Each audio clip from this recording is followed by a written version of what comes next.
আরেকটি আপনি যে প্রশ্নটা করেছেন, জিয়া রহমান এই দেশে গণতন্ত্র হত্যা করেছেন।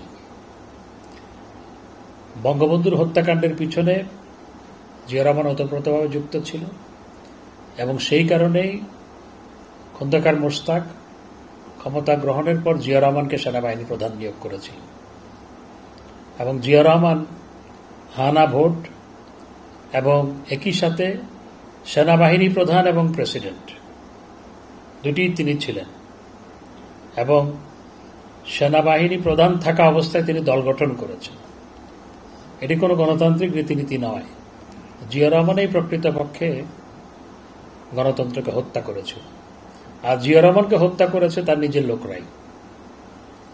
আমার প্রশ্ন, আমি 30 মে আওয়ামী লীগের যে আলোচনা সভা সেখানেও সেই প্রশ্ন রেখেছিলাম, আজকেও রাখতে চাই।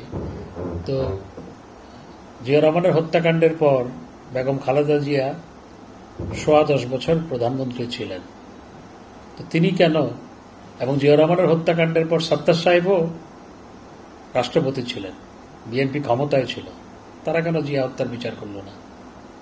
তাহলে নিশ্চয়ই কেঁচো কুটতে সাপ বেরোবে বলেই তারা হয়তো জিয়া হত্যার বিচার করে নাই। প্রকৃতপক্ষে জিয়া রহমানই হচ্ছে গণতন্ত্র হত্যাকারী।